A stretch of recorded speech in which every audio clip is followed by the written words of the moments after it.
Okay, so welcome everybody to this educational research seminar. It's an absolute pleasure to be able to welcome back Jess Butler. Some of you might have attended the seminar she did, was it the year before last, Jess? Yeah, something like that. Yeah, which COVID time, you know.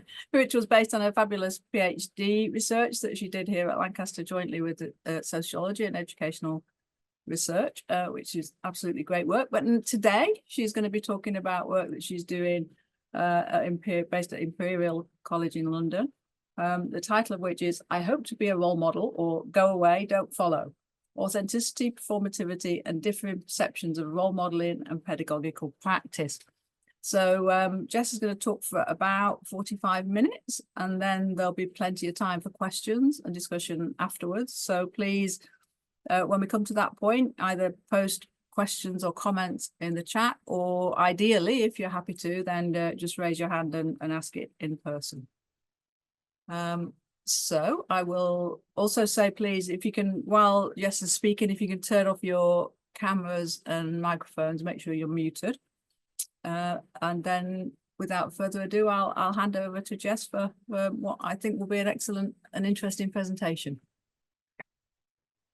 Great, thank you very much, Carolyn. Let me just share my slides with you.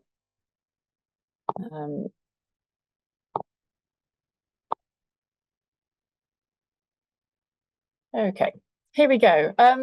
So thanks very much for being here, everyone. Good morning, or good afternoon now, I guess. As Carolyn said, I'm Jessica Wren Butler, and I'm a researcher in the Centre for Higher Education Research and Scholarship at Imperial College London. I'm actually here on behalf of my colleagues, Jo Horsburgh and Kate Ippolito, to present some of the findings from our research with teaching staff at Imperial. So I'm going to begin by telling you a little bit about our project, about the Imperial context, the research methods and the process. And then I'm going to move on to talking about how our participants conceived of role models, their attitudes to having role models, their feelings around being role models, and the connection between role models and authenticity. From there, I'll be moving on to a discussion of authenticity in teaching, and conceptions of teaching as an act or performance, or as an expression of authentic self.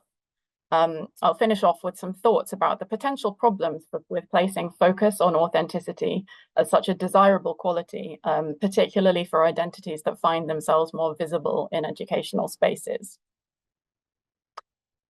Okay, so the research project was funded by the President's Excellence Fund for Learning and Teaching Innovation. It's an internal project.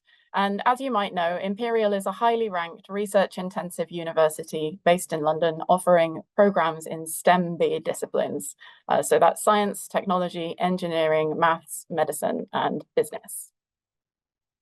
At Imperial, these subjects are represented across 4 main faculties: medicine, natural sciences, engineering, and the business school. However, there are also a range of teaching staff that don't belong to any of these faculties. Imperial is relatively unique in that power and money are still largely devolved to the faculties, each of which therefore have quite a distinct identity and way of doing things. There's less in the way of central governance than at most UK universities, and this federated kind of structure is also echoed in the different ages of the faculties. So for example, medicine is the consequence of a sequence of mergers, and the business school is comparatively new. The business school also, until this year, hasn't had any of its own undergraduate students, so it's not always as prominently represented institutionally, especially in other internal educational research.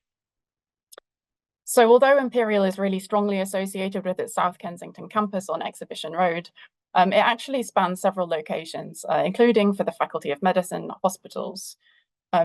That all means really that while there can be a sense that there's a kind of narrow range of disciplines represented at Imperial, there's actually, that there's like a kind of homogeneity of experience and perhaps even personality types, which is something our participants mentioned on occasion.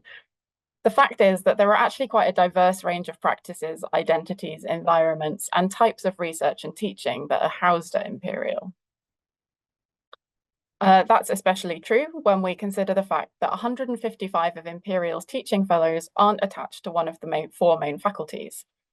which is all to say that there's a lot going on, and many staff who are engaged in teaching or research aren't solely academics, but people who have current or previous industry or practitioner experience, not just as a kind of bonus, but because their teaching requires them to have it. It's worth noting, though, as you've probably noticed from this slide, that the diversity of practice isn't necessarily reflected in the demography of Imperial's academic and teaching staff. And this disconnect is part of what underpins our project. There are enormous gender disparities, especially in the academic job family, extremely low numbers of certain ethnicities, and a huge imbalance of seniority between academics and teaching fellows, where just 0.2% of the population is at professorial level. These differences are also quite stark between faculties and across job roles. So you could look, for example, at the percentage of male teaching fellows compared to male academics in the Faculty of Medicine. Unfortunately, due to the way that GTAs, or graduate teaching assistants, are employed, no demographic data is collected about them. So exactly who resides in this category and how they relate to the overall graduate student population is something of a black box. So that's the institutional backdrop, but what about the project?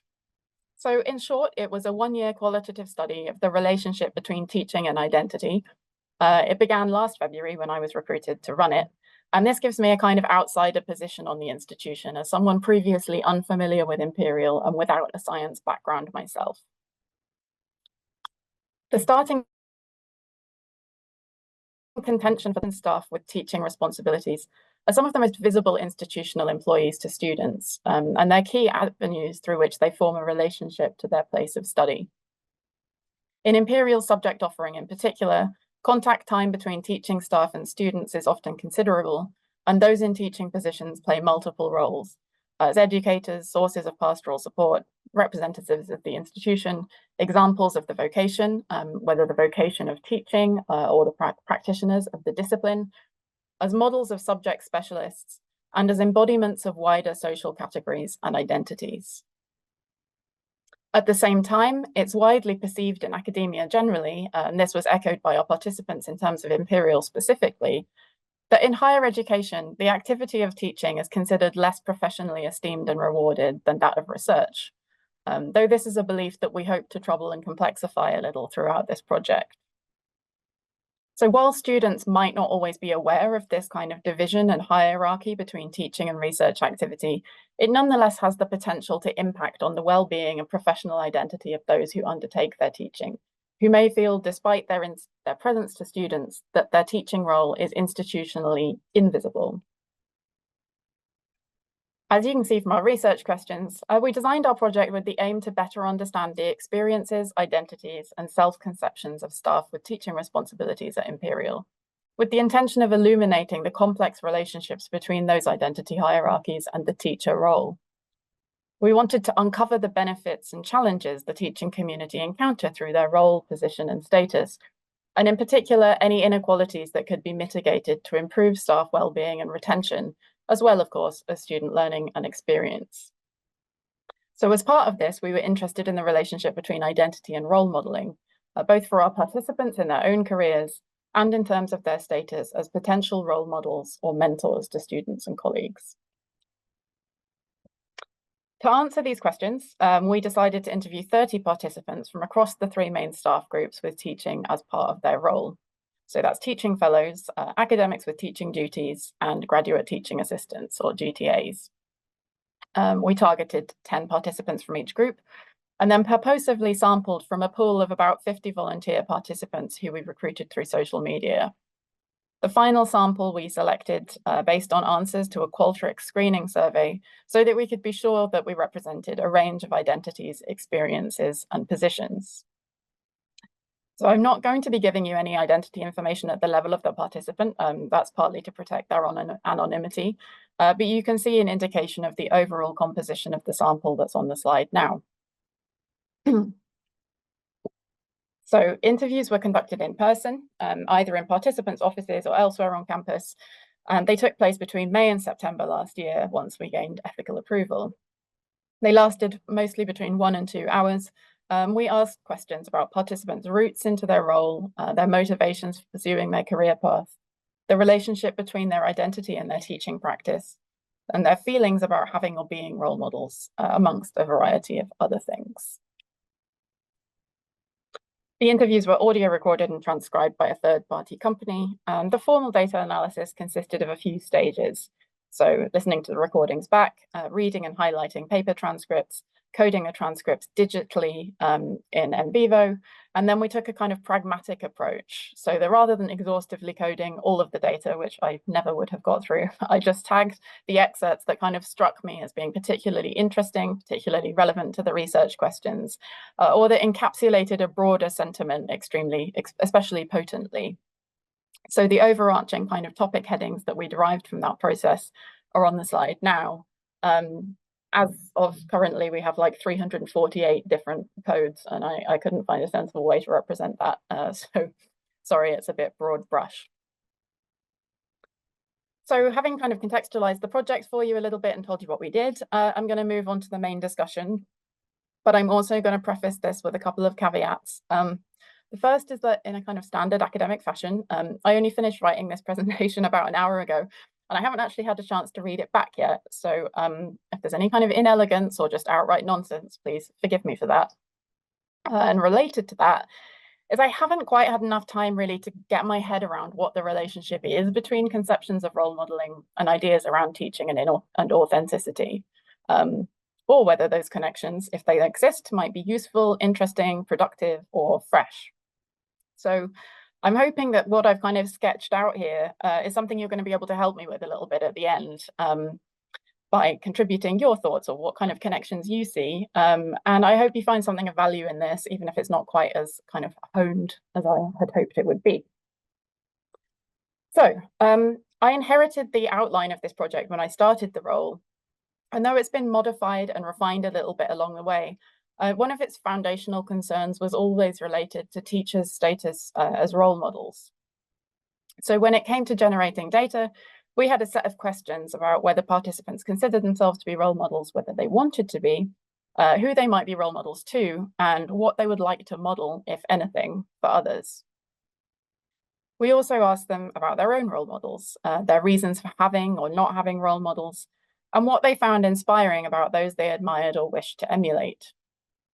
Although not always explicitly labeled as such, role models also tended to be discussed during participants' descriptions of their early motivations, what drew them to their discipline, to teaching, to research, or to science in general, and their narratives of their path into their current role.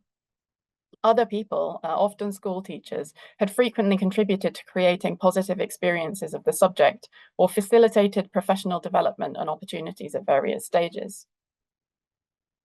When it came to having role models, participants were quite neatly divided.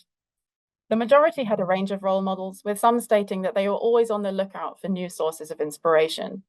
Others expressed that they would like role models, but couldn't find anyone suitable to look up to. And a small but vehement minority rejected the concept entirely. So one of the key differences between those who embraced role models and those who didn't was how participants understood their function. For participants 18 and 22, the most categorical in their antipathy towards the notion of having role models, a central reason for this was, in the latter's words, that there's not a single or a few people that would be able to, as a role model, would be able to represent the complexity of the professional life. Related to this, it was acknowledged that we see only one aspect of role models, and their success in one area may obscure sacrifices made in another. In other words, these participants were uncomfortable with the idea of attempting to copy someone else wholesale, based on the understanding that looking to someone as a role model entails wanting to be them. Participant 22 says, I like to be myself. So if I'm going to follow someone else's path or trajectory, that means that I'm going to do something only because someone else did it. Likewise, participant 18 agrees, the idea of role models was always quite alien to me. I was always quite happy to get my drive and inspiration, ideas from inside myself, rather than trying to copy what somebody else is doing. Participants who found value in role models, though, tended to conceive of them quite differently, and were happy to cherry pick the aspects they found useful, inspirational, or admirable. Participant 26 says, I could try to follow some aspects of what they were very good at, and the other aspects that I'm not so happy about, they're not perfect. So I know some things they don't do well. Okay, I won't do it that way. Likewise, participant 29 identified a number of things that they could be incredibly helpful with, and then they would be role model for that aspect, if not for the other aspect. In recognition of the fact that none of the people I've looked up to, I've ever wanted to become a clone of them and wanted to be 100% what they were.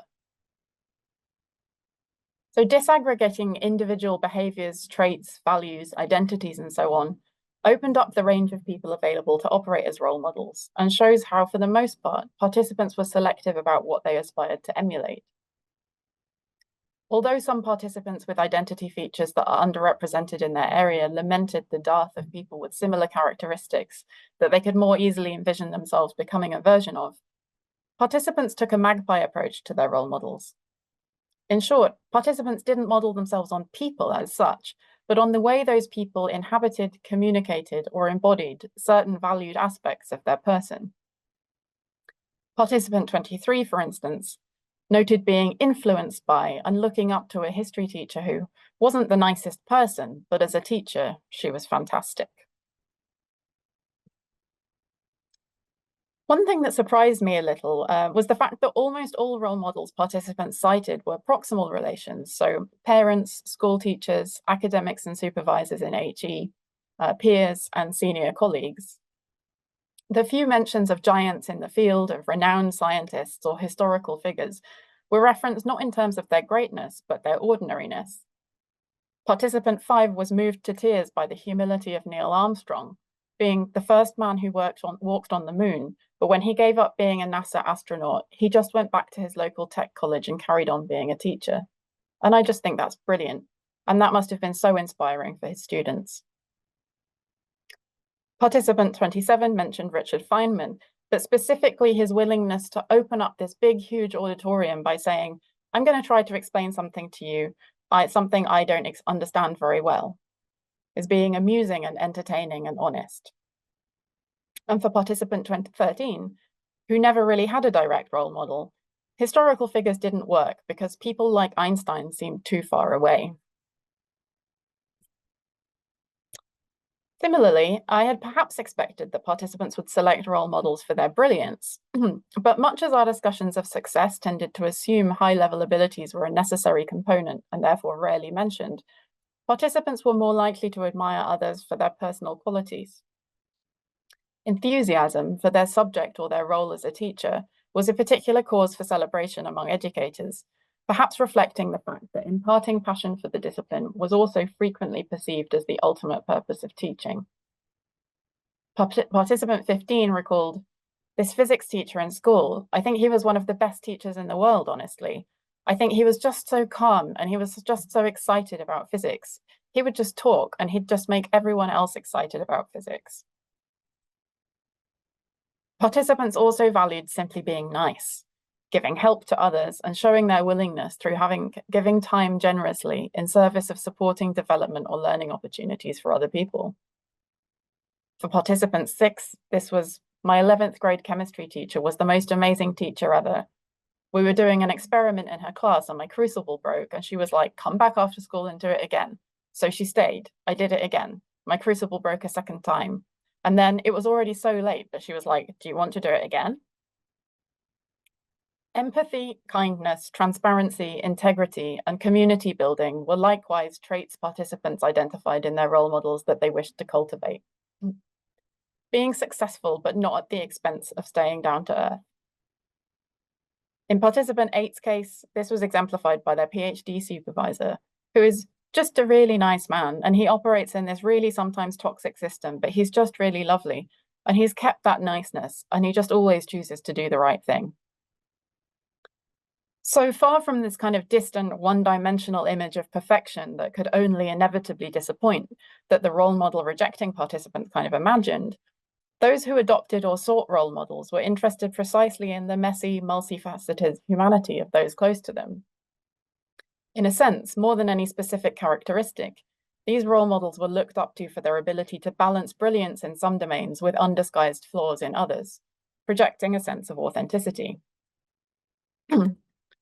So the topic of authenticity is one I'm going to return to later. For now, I just want to move on to a discussion of participants' feelings about being role models themselves.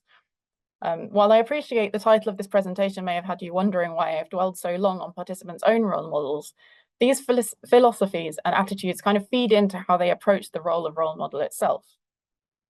It's especially true of role models who literally model the role participants found themselves in, such as teachers and academics, who embodied not just personal traits and characteristics that participants admired, but also what a role model is more traditionally understood to do, i.e. how to perform a particular role. But to some extent, all participants' role models partly showed how to conduct the role of being a role model. Several participants stated that they hoped they were role models, or they made active attempts to put themselves in this position because they'd benefited from the guidance and mentorship of others.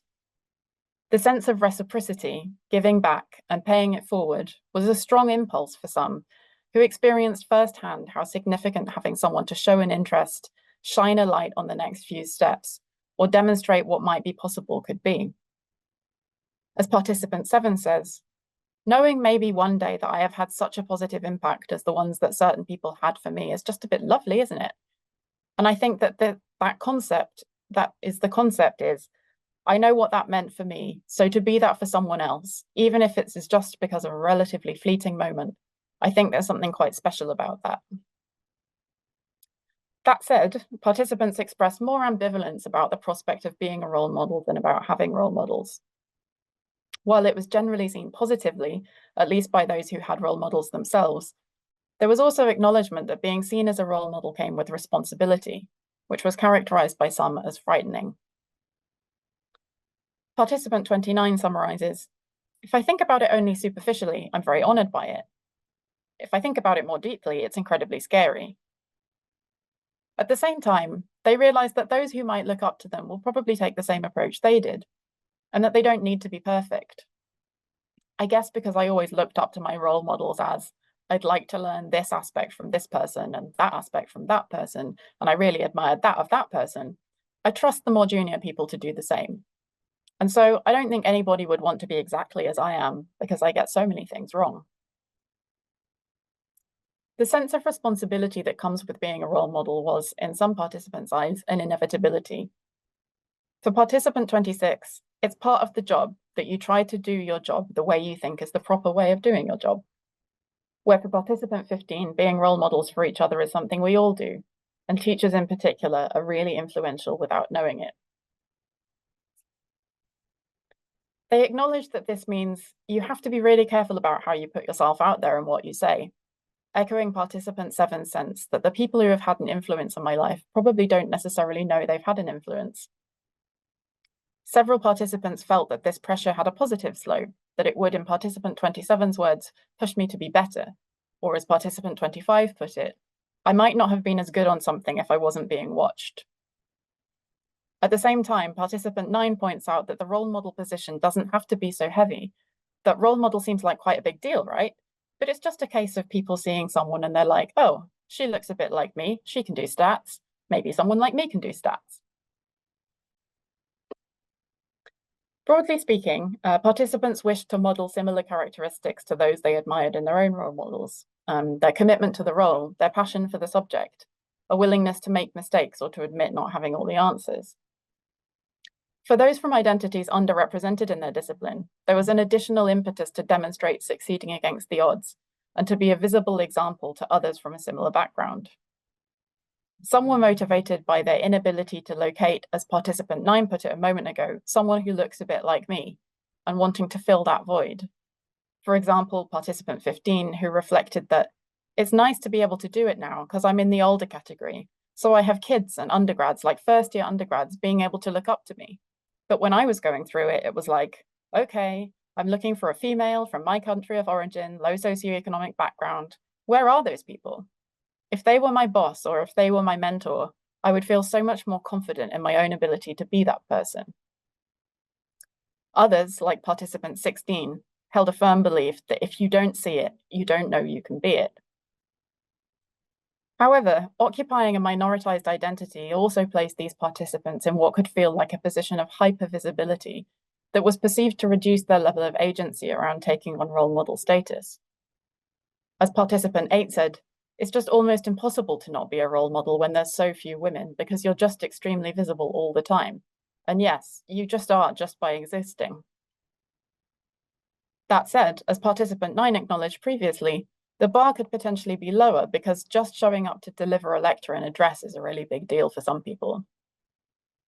Participants who had this kind of visibility could therefore feel more scrutinized, taking greater pains with their self-presentation at work and being more conscious not to be seen as letting anyone down.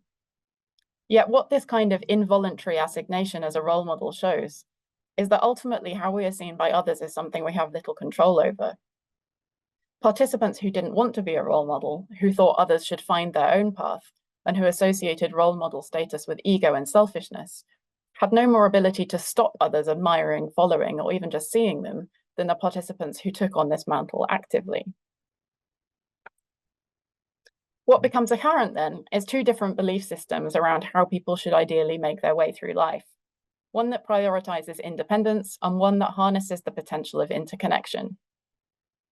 What's interesting about this, of course, is that participants' placements on this spectrum between these poles tended to reflect their own prior experiences. Those who hadn't wanted or been unable to find any suitable role models, in participant 22's words, wouldn't be flattered by being one themselves, and instead would feel like, go away, don't follow, even to their own children, promoting the same lack of outside influence they associated with their development, rather than seeking to offer what they missed out on. For others, the idea of being a role model was simply uncomfortable because they didn't feel like they'd done anything special enough to warrant being looked up to, again invoking the sense that role models are more than mere mortals. Meanwhile, the larger cluster of participants at the we are all role models end of the spectrum embraced the fact that even if they were unaware of it, they may have influence, particularly when engaged in teaching and pastoral activities, and wove this into their teaching consciousness.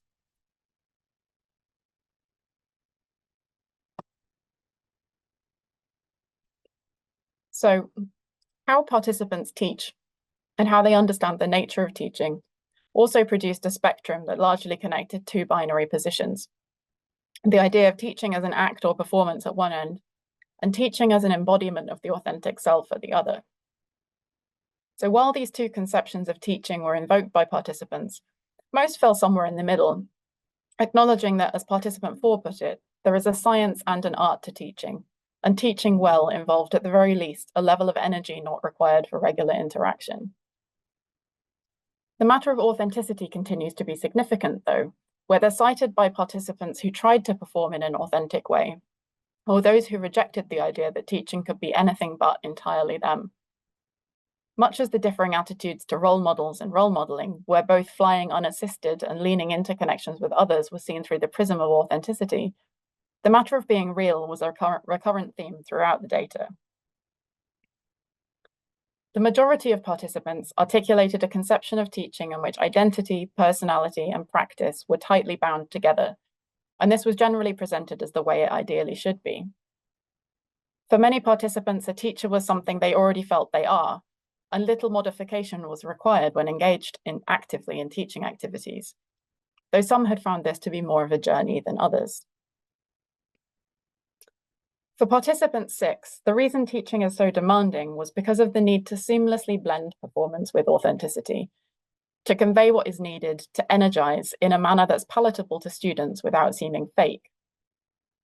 They described a colleague who calls their classes shows and the effort required to engage a classroom, observing, "I say all that, and you might say that it's quite fake, but I also think that part of being a successful teacher is you have to find ways to do all of that, to energize the students, to make them feel comfortable with your voice and your facial expressions, to also make them feel that you're quite present so they don't get distracted. All of that in a way that's authentic. That's why I can't imagine teaching not taking all of you." So for this participant who had made a connection between negative teaching evaluations and students' reactions to their embodiment, teaching took all of them because they couldn't quite just be them. To be positively regarded by their students, they performed a version of themselves that looked and felt real enough, but smoothed the edges, like a sort of face tune for teaching persona. This then produces a virtuous cycle, they observe, Whereas the really potentially inappropriate comments or cutting comments in your teaching evaluations decline, you can feel more relaxed and authentic. This was unexpected, though, they say.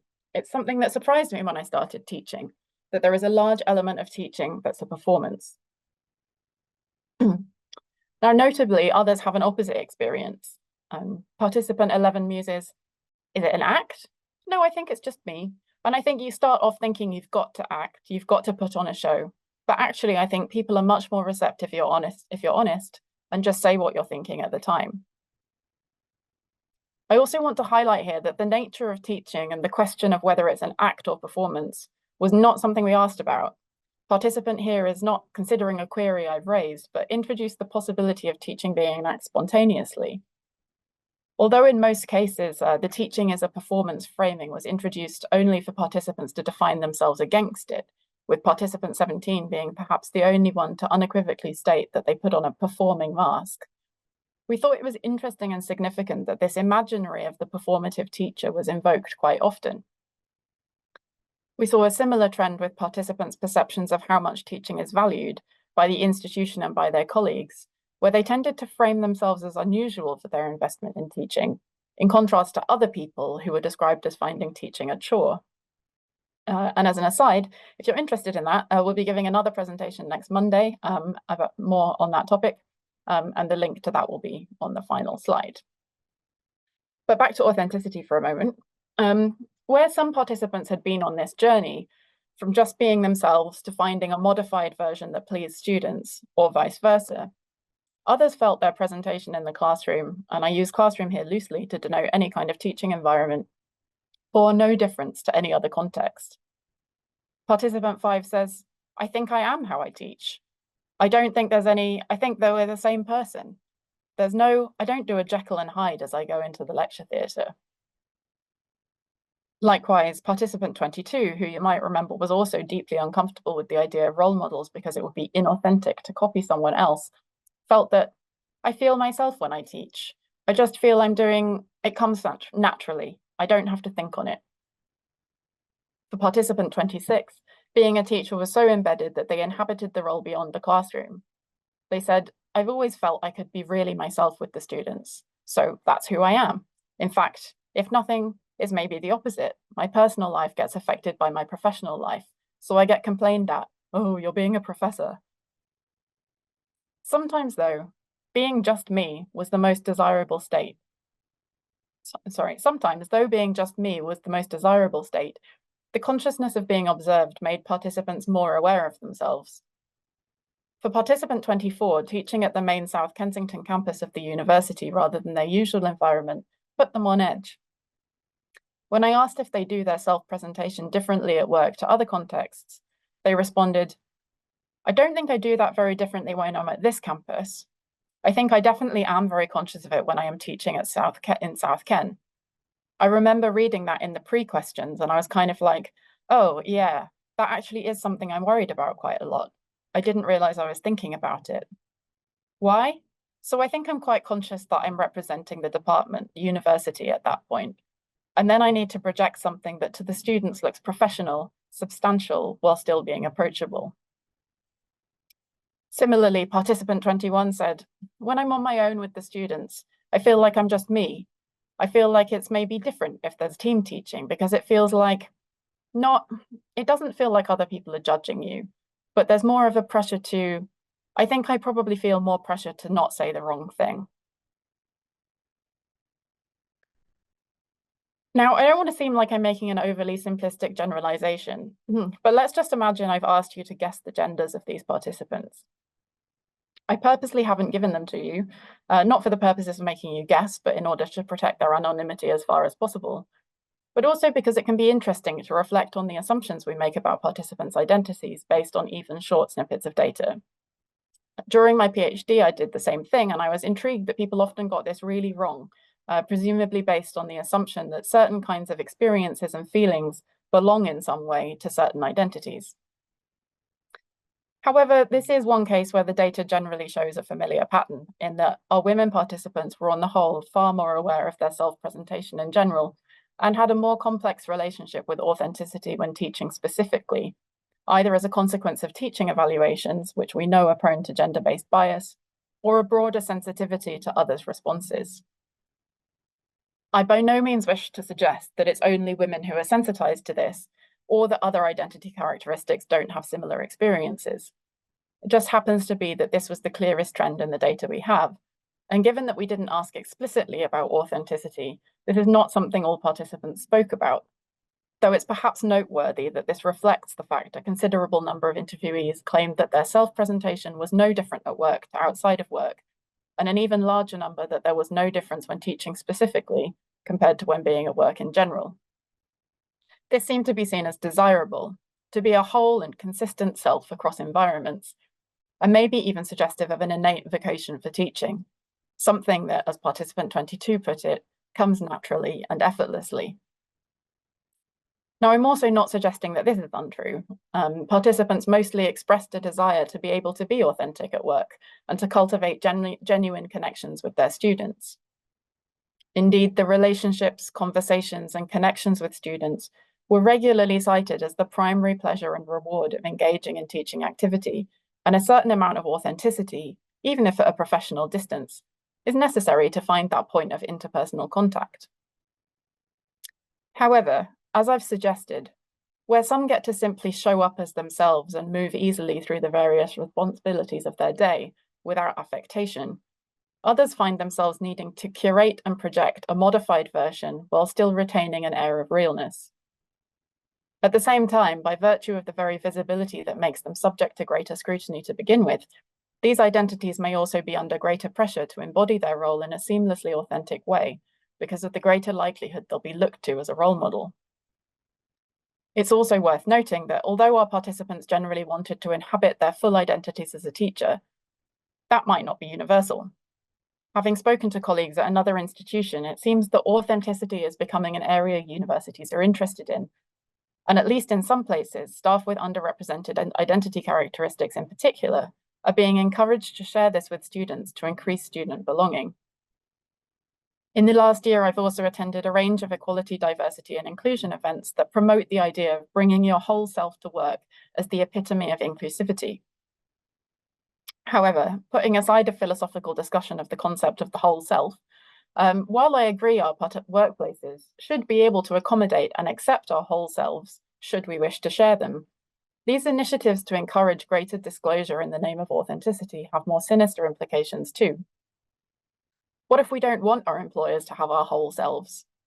What problems might there be with messaging that suggests people who don't present themselves authentically enough might be falling short in their job, or failing to be a role model, or letting the side down by keeping parts of themselves closeted? Who always gets to be unproblematically authentic, and whose authenticity isn't enough? Who must do extra work to seem palatably real, to be worthy of emulation, to take on the mantle of being a responsible role model? And who gets to never consider how others perceive them? Who gets to opt out of visibility without becoming invisible? And who struggles to make the right things visible under the bright light cast constantly upon them? As participant 6 observed, students let some people forget who they are, and then some other kinds of people you don't get to forget. And the more that you're not what the students expect to be standing in front of them, the more that is salient to you. And so then you're reflecting on the fact that my age or my gender or my nationality or my accent or lack of it, whatever. Whereas everybody who's just sort of, the closer they are to the norm, they take all these things for granted, and it's not salient to them at all. That's the problem with society. So as participant 6 notes, many of the issues and questions I've mentioned today are societal ones. They're not unique to teaching or even to higher education. But what I hope I've shown you is a little of how these broader themes of identity, visibility, responsibility, and authenticity can manifest in the university teaching environment. How these different values of independence and self-realization, of mentorship and guidance, of being able to be who you are while forgetting who you are, of being constantly reminded that you are who you are isn't what's expected, these operate in and beyond the classroom. How the teacher role embeds so many other roles within it. I think part of what's significant about how participants framed their teaching practice as authentically them, as not an act or performance, is that it perhaps reveals a largely unspoken pressure, a sense that this is what's expected, that they are to achieve realness, but also be inspiring in the ways they found their own early teachers to be. That even if teaching is an act, it should be a simulation of realness. So I kind of apologize for just throwing a bunch of stuff out there and not really wrapping it all into a neat package. As I said earlier, I haven't quite had the time to work with these themes to see what connections there are, if any, between them, or what might be interesting or useful. So I greatly welcome any and all thoughts on that. I hope you'll share some of them with us now. I'm just as happy with comments as with questions. And I believe my colleague Kate is here to contribute to the discussion as well. So that is the end.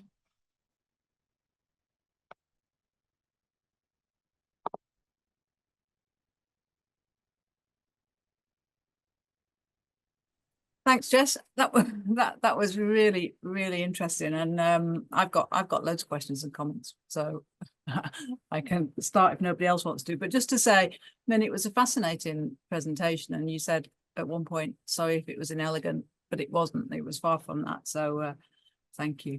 So we've got quite a lot of time for questions because as you absolutely suggested, we're 45 minutes, so you're spot on in terms of timing.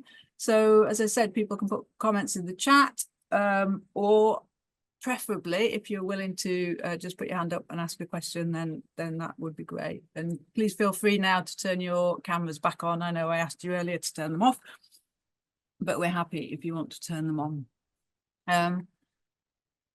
So flag if you've got a question. I'll start if I may, Jess, because I find this whole thing, this whole notion of authenticity really problematic. I really do. And it strikes me that this whole notion about authenticity kind of suggests that there's the kind of unitary self, and that there's a kind of real self, and it feeds for me into that literature around the kind of self-help and popular psychology, where we've all got to kind of look inwards and find this real self, and this authentic self, and that's been really critiqued by feminists in particular. I think you suggest we have multiple selves and all this kind of thing, and so I really don't get what it means to have an authentic self. If you perform, it seems to me that you perform differently when you're at home than when you're at work. You might perform differently. I'm different with my mum than I am with a work colleague, but that doesn't mean one's inauthentic and one's real. So I really struggle with the whole notion of authenticity, and I wonder, based on all the work that you've done, whether you have similar issues or whether you've got it sorted, or what you think about it, really. I mean, yeah, for sure. I think there are a lot of problems in there, and my slight sorry, I was just distracted by the fact I suddenly became very giant myself on my screen. Yeah, I think that little comment in there about putting aside this kind of, the philosophical conversation about whether such a thing as a kind of real or full self even exists is obviously that's a giant conversation that just has to be suspended, but is for sure something that I personally would say, yeah, I mean, it's the idea of one singular, stable, authentic self that's kind of the same in all situations and over time as well is it's one way of thinking about things, but it's not necessarily the one I would take. I think what was very interesting for me about doing this project, coming from first a humanities background and then a social sciences background, entering into a very science-focused institution and talking to people who are primarily science practitioners, is, I guess I had taken for granted a certain way of thinking about identity that comes through in a disciplinary sense. And it was quite surprising to me that some participants almost refused to acknowledge that they had an identity. And some of them even explicitly linked this to science and the fact that they're not meant to have an identity in science. They spent a considerable amount of their time training out of themselves the idea that who they are has any kind of impact on what they do. And that was it was kind of a question that many participants hadn't really thought about. And so they had a very immediate answer when I said, do you present yourself differently at work to in other contexts? The answer from a lot of people was just a straightforward no, I don't. I'm the same person everywhere. And I think, if people really thought about that, they'd of course realize that that's not the case. But it really, I think, reflected a kind of, a focus that doesn't really prioritize thinking about those kinds of issues. And it was interesting that some of the more teaching focused participants, especially ones who'd undertaken the Masters in Education that the department I work for runs, had thought about some of these things in more detail, because it was something that had then become more kind of salient to their practice, but also had been exposed to the kind of debates that happen in other disciplines. So although in this presentation I didn't really reflect very much on how the imperial context kind of frames the way that people were thinking about these things, it's definitely a very relevant aspect, is that kind of cultural and disciplinary environment, for sure. I think you did. I mean, we could maybe pick this up outside the session, because I'd love to talk to you more about it. But you said that you weren't kind of picking up on the philosophical issues, but in a sense you raised some really good questions at the end that do link to that, about kind of what model of authenticity is okay and all those kinds of questions, which I think are so important. And it strikes me that there's a lot of money invested in the industry, the kind of popular psychology and self-help industry, about encouraging people to do these self-searching questions, so buy these books and do this kind of thing and do all these kinds of self-help kind of works to find your true self. I mean, there's a lot of money in that industry as well. So yeah, I'd love to talk to you more about this another time. Jan? Thanks, Jess. That was fabulous, and so much to think about. This idea of authenticity, I think, is interesting, and I agree with Carolyn's concern about a certain way of using the term and the self-help industry.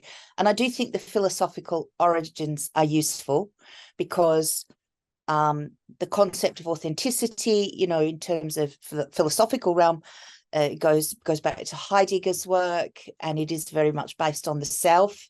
And I would argue that sort of endless looking in, the idea that there is one pure being in there to be found. And I think it's really unhelpful. But I wouldn't want to ditch the whole idea of authenticity, interpreted differently in terms of the whole self, and the idea of living with a constellation of multiple selves. So I agree with Carolyn. I'm different at work than when I'm at home, but I really resist, as a feminist, the idea that I park my identity when I enter the home and are just one thing there. Oh, I'm a mother there, and I'm not here as that awful saying, full-time mother, as if, okay, so I'm not a mother because I'm not full. What does that even mean, to be full-time in one identity? But I do think it's really useful, and in my own work on authentic assessment, because authenticity has become the buzzword in authentic assessment circles, and in a really unhelpful way, where it's simply been associated with the world of work. I think there is something to retrieve here about authenticity based in the interrelationship between social and individual well-being. And us thinking of others, not being inward looking, thinking of ourselves, but thinking of our relationship with others. So that's just throwing out a few ideas there that you've inspired. So thank you. Thanks. I appreciate your thoughts. And nice to see you. And also, I thought, I don't know whether Kate, my colleague who's also been working on this project, I think is somewhere in the little strip of tiny heads at the top of the screen, but I don't know if you have anything you want to add to any of this, Kate. Yes, I'm lurking. Shall I let Felipe speak, because he's just put his hand up, and then I'll gather my thoughts and speak after him. Does that sound okay? Looks like I saved you. My question is, so you mentioned, Jessica, a little bit about the participants having different degrees of work on themselves, like degrees of how much, let's say thought, I rather say work, but how much thought they've given into the identity, work, relationship, stuff like that. How do you think that, like, looking forward, how do you think this could be, maybe, is it worth to be fostered in some way? How?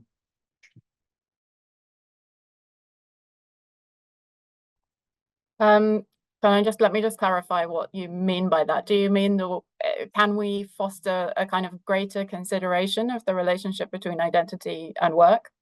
Yep. Obviously mentorship and all that. I mean the core of your work.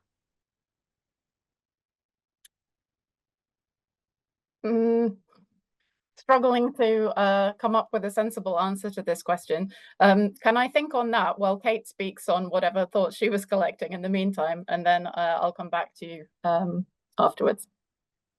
Yeah, thank you, Jess. And I might try and link what I'm going to say to what Felipe just asked as well. So thank you so much for representing the work we've done together so well, Jess. And those of you who know Jess will know that, you know, a lot of this work and this thinking is down to her. Joe and I facilitated, but, you know, she's really a talented thinker. So Joe Horsburgh and I, who got the funding and kind of helped Jess to set up the project, who'd already done some thinking about role models in teaching, and particularly how medical students learn from their educators as role models. We hadn't thought about teachers or staff being role models for each other, and so this presented quite an exciting possibility. But one of the things we were encouraged by peer reviewers to do was to think about the construct of role models, and this idea that there are kind of two constructs. One is this idea of a role model being someone you aspire to be like, which I think was reflected for me in the quotes related to whether you have a role model or whether you don't think you need one. So I don't need one. I'm happy with how I develop myself, or there are people that I aspire to be like. And the second construct is related to this idea of how we learn from role models. And this idea of kind of observational learning. And I think for me, this links to this idea of visibility. So our teachers are very visible to their students in some regards, depending on kind of how they present themselves, how much of a performance it is, and so on. But they're quite invisible often to each other. So there's even a little bit of resistance about peer observation, not because people can't make time for it, which was what I thought was the case, because sometimes I think they feel stepping inside someone else's classroom is almost kind of getting in the way or causing unnecessary pressure and stress for that teacher, which in my role, I run the Masters in University Learning and Teaching. I often observe, and I don't mind being observed and talking about what I do. I see it as quite an important thing, but I get the sense lots of people think their colleagues will be threatened by it. So one interesting connection you've helped me think about, Jess, is that I think when people are thinking about role models, they think about that first construct of someone they aspire to be like. But when they're talking about how role models have been helpful to them, they did talk a lot about behaviours. Someone who'd been kind, someone who'd been calm, someone who helped them, let them try again, someone who helped them deal with a kind of an emotion. So it's very behaviour based in that sense. And I think that helps me to think about authenticity and how problematic authenticity is, because it could be about authentic behaviours that help you cope within the certain settings, let's say a demanding classroom, rather than authenticity being about yourself. It's about your behaviour. And I think that links a little bit to what Felipe was asking, which I think was about kind of how could we help staff work in this space. And I think it's about thinking about authenticity in terms of behaviours, as much as authenticity in terms of self and how you present yourself. Does that help at all? I can see Jenny's got a hand up. I might hand to you, Jenny. Thanks. Thank you for letting me sit in on this, by the way. I feel a bit of an interloper because I'm from engineering, I'm not from educational research. But as one of 3 female academics at Lancaster in engineering, I can resonate an awful lot with what some of your participants have said, Jess, in the research. And I don't know if I'll be able to articulate what I want to articulate very well. I'm not very good at speaking like in the moment. But just what you've said, Kate, about authenticity, like my teaching style in particular, I think is very honest. I've come from industry prior to academia, and I use that in my teaching for the authentic aspect. But being female, I always feel in the spotlight, but also having quite a high emotional intelligence, I think, I don't know if that's you can say that about yourself. I think you can. I often get a lot of students talking to me and coming to me, and I feel it's quite a burden at times. By being authentic and being perceived as a role model, even if I don't want to be, there's an additional kind of pressure with that, if that makes sense. So there's no question in here, it's just a few musings relating to what you've said, but I've really enjoyed listening to this, so thanks for letting me join. Well, thank you very much for your thoughts. That's greatly appreciated. And yeah, I mean, for sure, that what you say about kind of becoming a kind of target in a sense, of being a kind of a minority in a particular environment. Participant 8, who I quoted from some in this presentation, had a similar thing of being a woman in a highly male-dominated environment, and finding that not only did female students kind of gravitate towards them, but also they'd get referred to them by other people who said, oh, you know, that she's a young woman, go and talk to her about your struggles, because obviously she'll be able to relate. So in some ways it's, you know, it's obviously there's the visibility aspect, which is great that we have people in these environments to show that you know, they shouldn't just be dominated by one identity, and any, you know, a broad range of people can do these things. But then there's also an assumption of kind of similarity then between those kinds of people who are in those situations as well, just because they're visible and people go, oh, you look a bit like that person, so we'll bunch you together, and you must be having a kind of parallel experience. So yeah, that's also just like a rambly thought, because I too am not very good in the moment, as you'll notice. That's why I script what I'm going to say.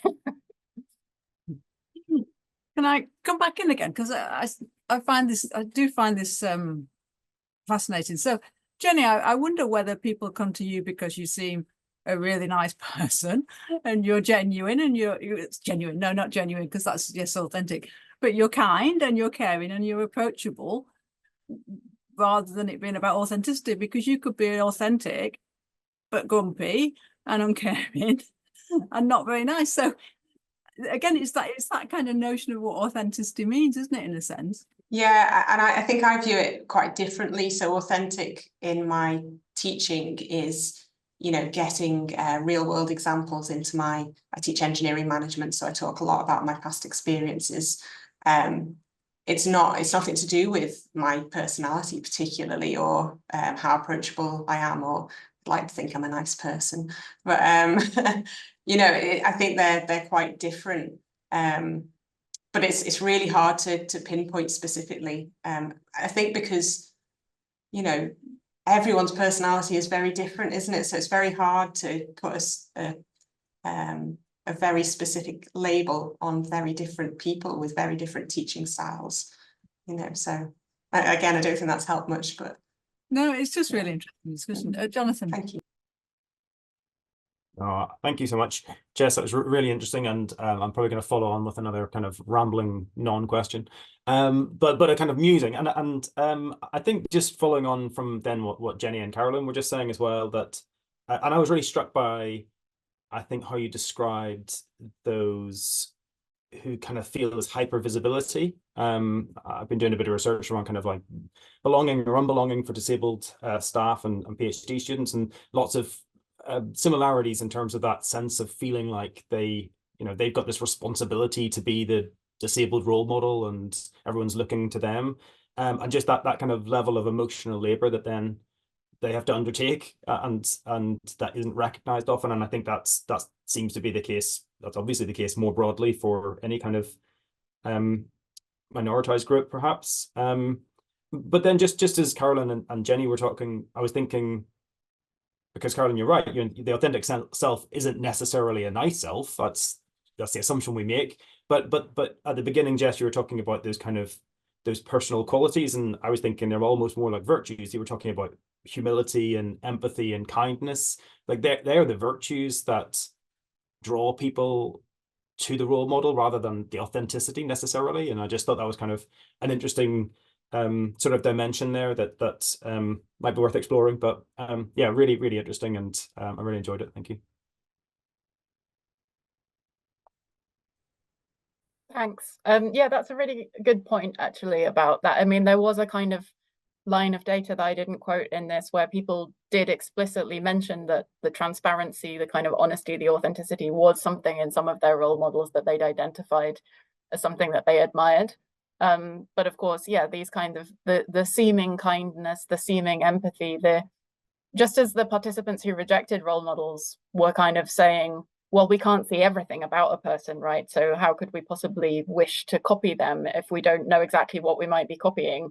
It's a little bit similar in that people were kind of admiring certain traits of people, but not being able to see what other things might be there necessarily. And that didn't really matter to them, because they weren't saying, oh, I want to, you know, fully emulate this person. They were picking the parts of them that they kind of wanted to copy. But there was maybe potentially a kind of conflation of seeing those kinds of, you know, human virtues as entailing a more kind of authentic kind of person,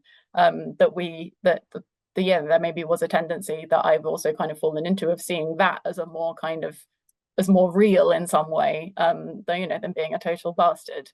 But at the same time, then it's interesting, you know, the quote from participant 23, who was talking about really admiring a teacher who was an amazing teacher, but not a very nice person, and still being able to kind of to distinguish those things. And I mean, they said sort of despite them not being a nice person, but I also wonder if it's almost because of that, like because of that nuance, that maybe even there's something in there about,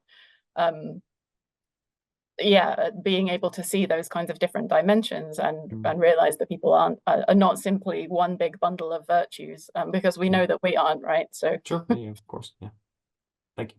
I think there is something about helping people reconcile the things that they see about positive about themselves and negative about themselves. Once you've accepted that as humans, we all have those two sides. Sorry, I jumped in. I can see Simon's hand.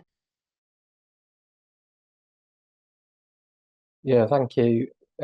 Thanks, Jess. I found it really interesting. So just for a little bit of context, my role at Lancaster is I head up the educational development unit. So in the earlier part of my career, I led our PG cert for academic practice, which is the sort of formal teaching development program for new to teaching academic staff.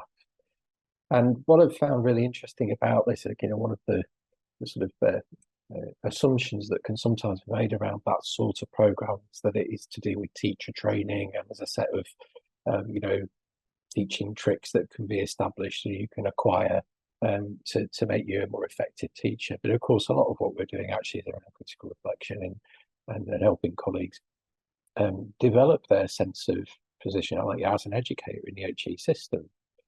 So some of the things you've been talking about, that sort of disciplinary variation, very resonant, because you know, quite often we start the programme with those sorts of conversations around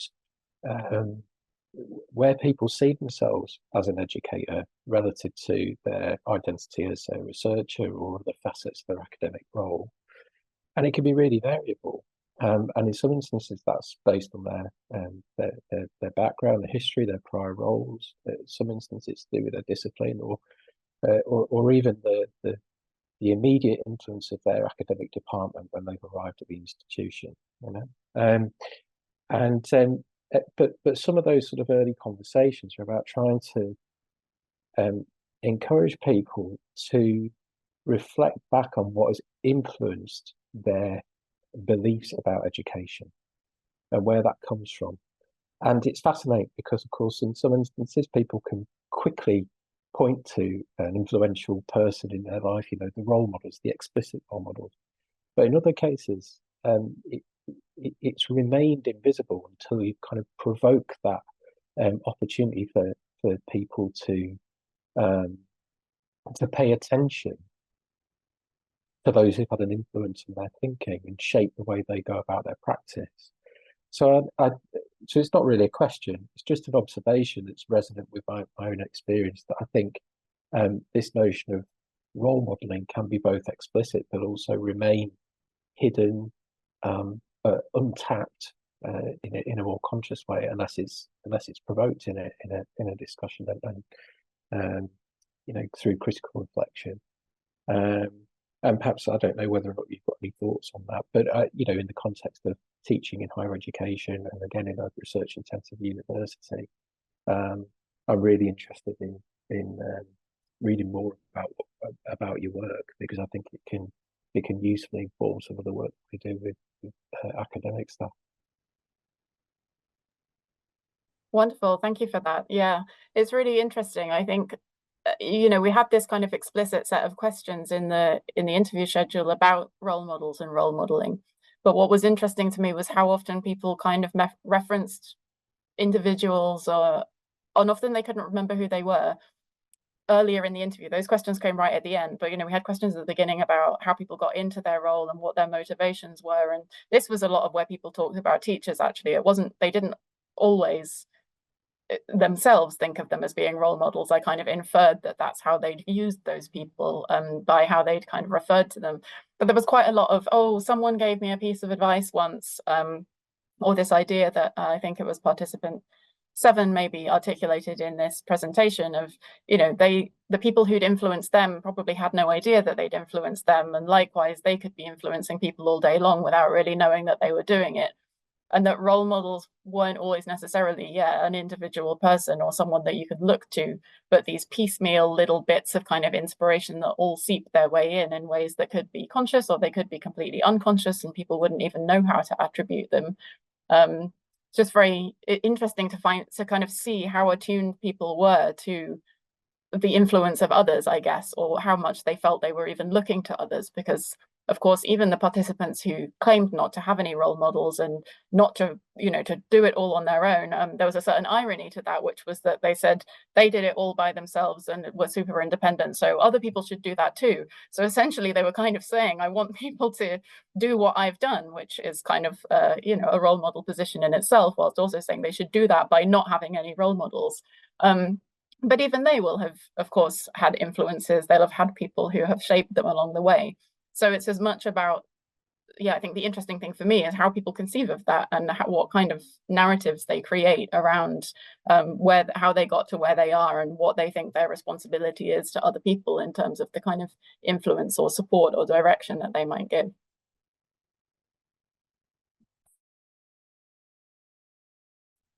Any more questions? Kate, I noticed you put quite a big comment and really interesting comment in the chat. Do you want to say anything about that, or? Yeah, just trying to get my thoughts down based on what other people are saying, and I think it does link to what Simon was saying. So yeah, I'm involved like you, Simon, in running a PG Cert and up to master's level, and we have similar conversations. But I think what this has helped me think is that actually, if we think that how people learn from role models and how they behave as role models is helpful to each other and to their students, then could we be more sort of deliberate about how we do that? And I think we can avoid completely the thorny issue of authenticity and perhaps some of the more sort of controlling elements that might have at an institutional level for people. So getting people to think about, you know, how do you learn from role models? What do you learn from role models?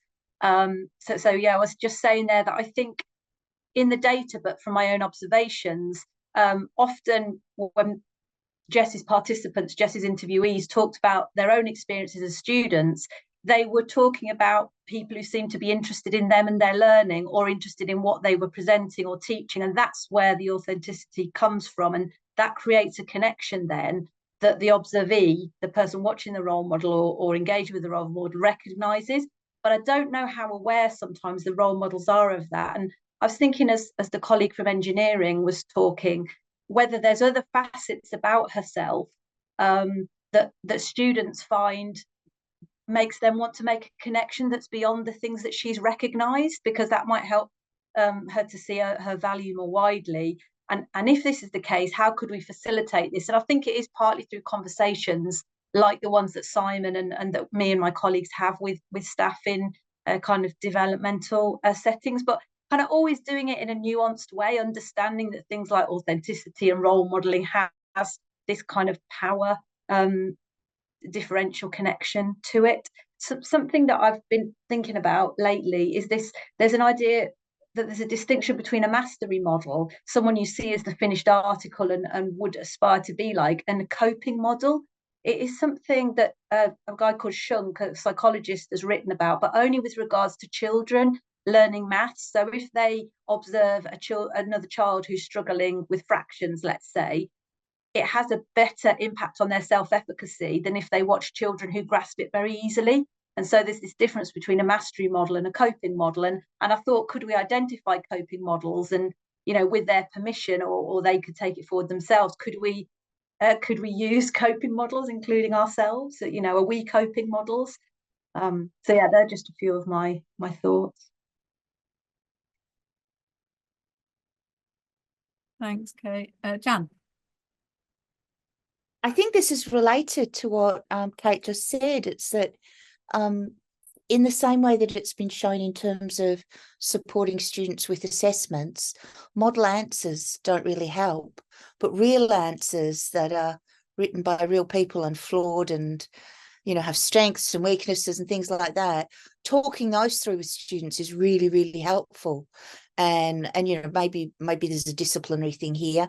Maybe model answers perhaps are useful in some disciplines more than others, but on the whole, the idea of presenting something as perfect and impeccable as a role model answer rather than a human answer, you know, it's been shown to be much, much better to avoid that perfect role model answer. Thanks, Jan. Any more questions? I'm loving this discussion.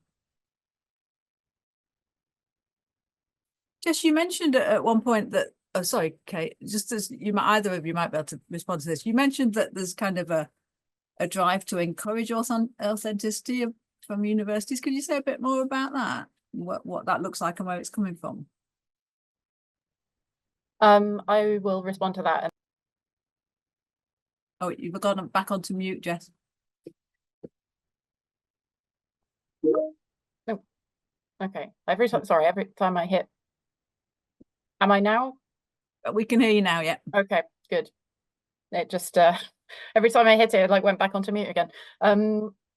Yeah, this was it was actually a very roundabout thing, which was that Joe, our colleague, saw someone on Twitter cite my work from my PhD in a presentation about some work that they're doing on authenticity in universities, and we had already started this project and were thinking about this thing about like teaching as authentic self versus kind of teaching as a performance. And this person's name is Stacey Mottershaw. So I reached out to them and had a conversation with them about their project, which they're only just beginning. And they were responding to, as far as I could gather, paraphrasing what they said, a kind of call from their university for their teaching staff to be more authentic, essentially, in order to help students feel more of a sense of belonging. They saw some problems with that, as we probably also can, particularly in terms of the idea of, you know, who then is authentic, like this idea that some people are more authentic than others, because it's specifically like, well, underrepresented students will feel more of a sense of belonging if, you know, the other people kind of confess to having these underrepresented characteristics themselves, that's kind of somehow more real than being like, oh yes, I'm your average middle class white man, you know.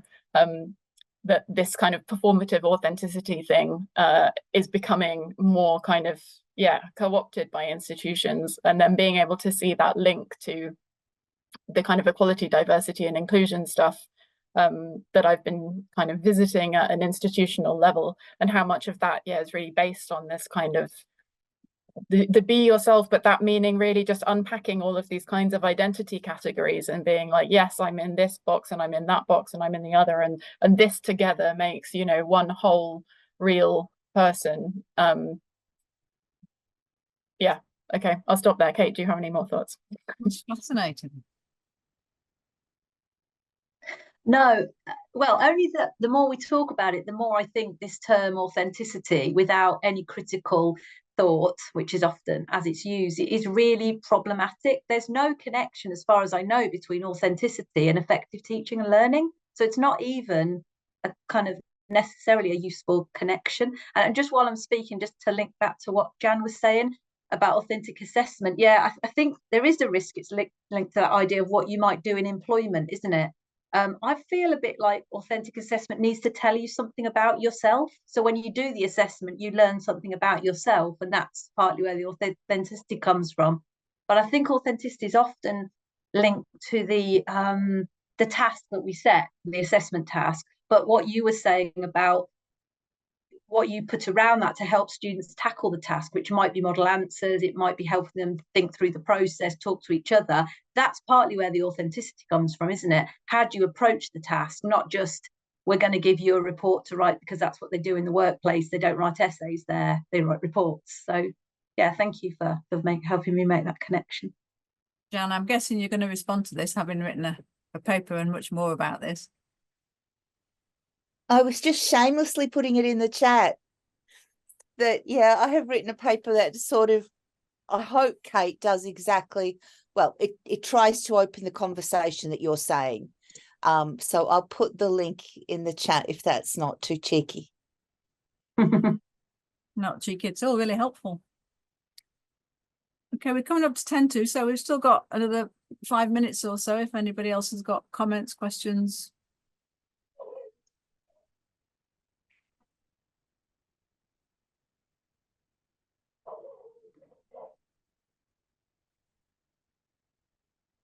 Oh, Jonathan, do you want to say anything about your comments? No. I mean, I'd sort of already said it, I think, earlier on, but just from what Jess was kind of saying, the sense that some people, there's the pressure to kind of confess. It sort of reminds me, it's very kind of I don't know, psychoanalytic stuff, isn't there?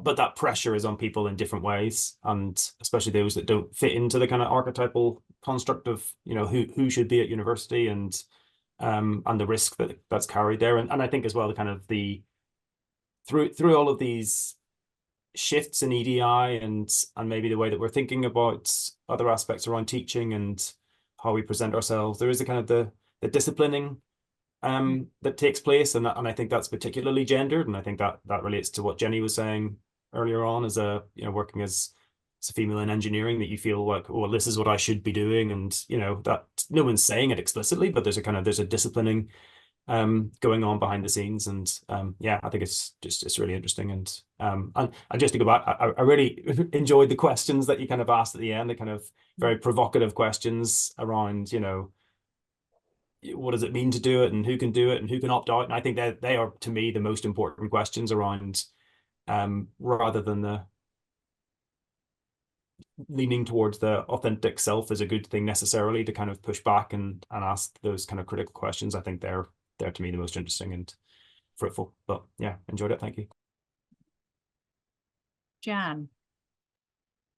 Oh, sorry, just another thing that people might like to read on this is the fabulous book between Axel Honneth and Nancy Fraser, Recognition and Redistribution, a philosophical exchange.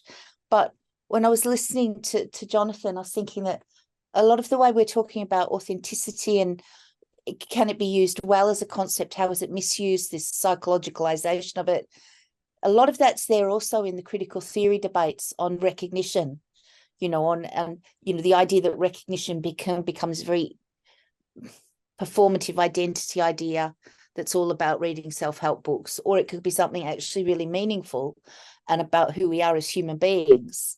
So I think that you've tapped into this huge but really, really important debate that's going through a lot of critical literature. And that's so helpful as a way to keep rethinking about these issues. And authenticity came out a lot in our laddishness research, and it linked to, as you were saying, Jess, to this notion of it being effortless rather than it being hard work and a pretense. So it's just fascinating. Any more questions, comments? Okay, then I think we should say a huge. Oh, Kate, go on. Really quickly, I just found an article that I thought Jonathan might be interested in. It's about emotional candor, so it's linked more to emotion, but thinking about who is it that takes more risks when they're authentic. I think that's what it's about. It's by Margaret Behrman, but I've posted it, and following Gianna, I've posted a link to something that Joe and I wrote, which might be interesting for you to look at. Thanks, Kate. Thank you. Okay, let me just go back to Dee's post about what I should say next. So I think we should say, first, I'm just going to say about what the next seminar is before I thank Jess and Kate for their input. So the next seminar is on Wednesday, the 28th of February. And the title is How Can Professional Development Webinars Transform Teaching Practices in Higher Education? So that's Wednesday, the 28th at 12. Sorry, yeah, 20th February at 12:30. So I think the richness of this discussion has suggested that it was an absolutely fascinating seminar. So thank you so much, Jess, for your presentation, and to Jess and Kate for a really fascinating discussion. I think I get the impression we could go on, and I certainly want to talk to you more, Jess, about this notion of authenticity. But thank you. I think it stimulated so much discussion, and yeah, I hope you've got something back from it as well as from people's comments. So thank you for presenting. Thank you everybody for attending, and I hope to see you all sometime soon. Thank you.